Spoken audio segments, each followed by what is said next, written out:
Hi there, hope you're doing well. The work is complete and this is the file that I'm planning to give you.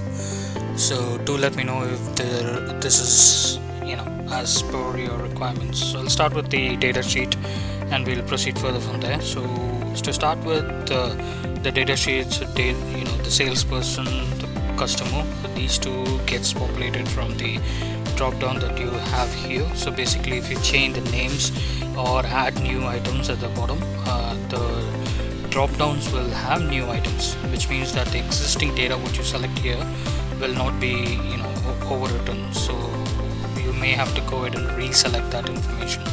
So that's those are the two things that I need to highlight to you. Now all of these things on the kind of reddish brown are based out of the date that you put here. So that's like the formula cells. So you can select the name of the person, the customer, and you can have revenue and the cost for that particular thing, and when it is saved. So as long as it is there in a specific month or quarter or a week, it can have any of them. This will be updated, and you can have multiple values, you can have duplicate values, it's up to you.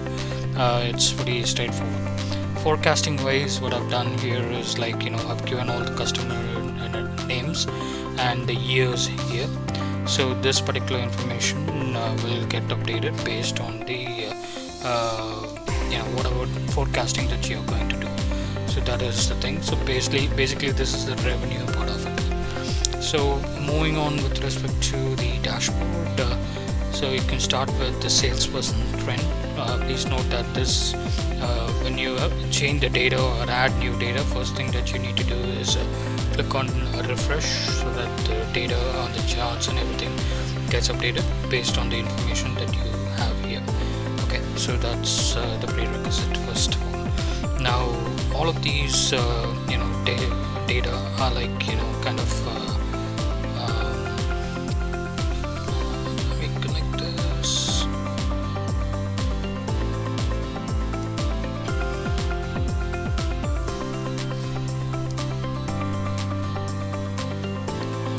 Sorry, I forgot to actually link that, so let me go ahead and link it.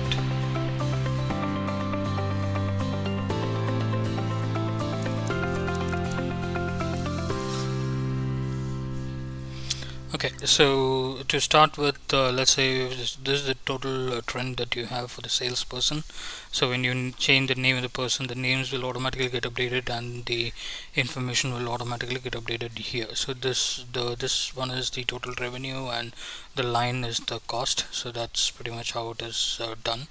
Now since you mentioned that you have like 10 salesperson, I've given two buffers. So if you have more than that, you may have to insert rows to add at the moment. So the customers can increase as much as you can.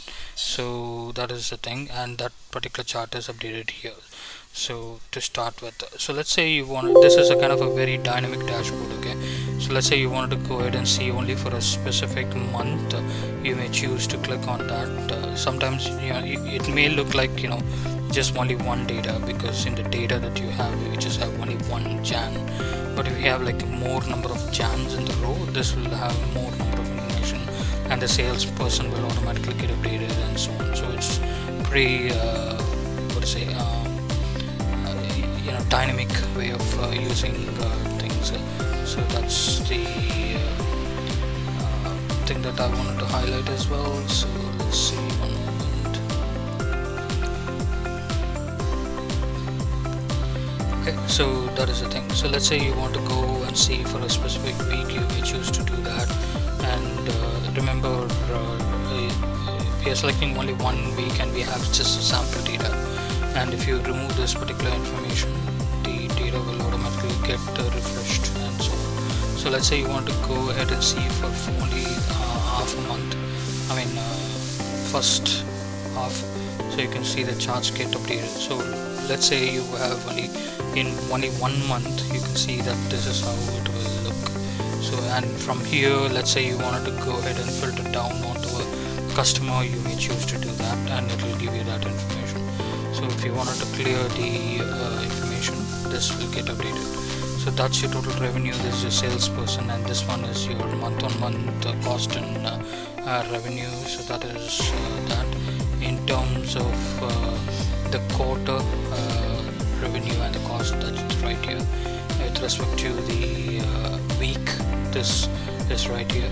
Now remember, this would kind of expand, but if you want, I can kind of move this like probably on top or something, so that this will get expanded here. So okay, so that is pretty much what we have. With respect to the forecasting, what I've done here is like you can go ahead and select a specific customer for a forecast, and the charts will get automatically updated, and the numbers will automatically get updated as well. So that is how it is done. So I might include a little bit of more data in rows, so that this will have like 53 rows, so that it will expand when you have new data. So that's something that I will add it up. Okay, so hope it makes sense. I'm happy to clarify any queries that you may have, and we can proceed further. Okay, thank you very much and have a good day. Bye bye.